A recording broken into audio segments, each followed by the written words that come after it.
ഇപ്പോൾ ചിലരെങ്കിലും ഫോക്കസ് ചെയ്യുന്ന ഒരു സിറ്റുവേഷനാണ് ഇൻസ്റ്റൻറ്റ് ലോൺസ് എടുക്കുക എന്നുള്ളത്. ആപ്പുകളിൽ നിന്നും ലോൺ എടുക്കുന്നത്. ഇത് എത്രത്തോളം സേഫാണ്? ഇൻസ്റ്റൻറ്റ് ലോൺ ആപ്സ് ഒരിക്കലും നമുക്ക് സേഫ് അല്ല. കാരണം പലപ്പോഴും നമ്മൾ ഇൻസ്റ്റൻ്റായിട്ട് ചെയ്യുന്നതുകൊണ്ട് തന്നെ അതൊട്ടും പ്ലാൻഡ് അല്ലാത്ത സംഭവമാണ്. ഇപ്പോൾ എപ്പോഴും നമ്മൾ കാണുന്നതാണ് ഗൂഗിൾ പേയിലൊക്കെ അത്യാവശ്യം ട്രാൻസാക്ഷൻ നടക്കുന്ന ഒരു അക്കൗണ്ടൊക്കെ ആണെന്നുണ്ടെങ്കിൽ നമുക്ക് മാസത്തിൽ ഒരിക്കലെങ്കിലും നോട്ടിഫിക്കേഷൻ കിട്ടും. Personal loan 10 lakhs within 5 minutes 2 minutes ഒരു പേപ്പർ വർക്കും ഇല്ലാതെ പെട്ടെന്ന് ക്യാഷ് കിട്ടുകയാണ്.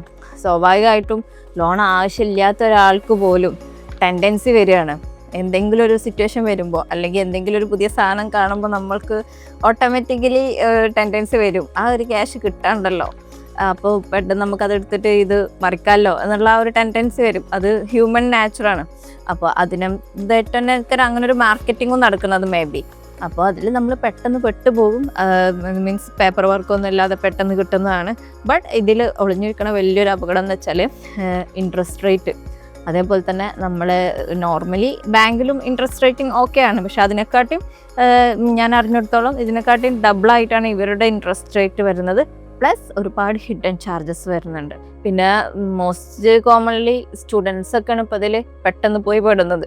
രക്ഷിതാക്കൾ അക്കൗണ്ട് ആയിരിക്കാം, അല്ലെങ്കിൽ ഒരു അക്കൗണ്ട് ആയിരിക്കാം, രണ്ടായാലും ഭാവിയിൽ അവർക്ക് ഒരു സ്റ്റഡിക്ക് വേണ്ടിയിട്ടുള്ള ഒരു ലോണ് പോലും കിട്ടാതാക്കുന്ന രീതിക്ക് വരെ ഇതൊക്കെ മാറാറുണ്ട്.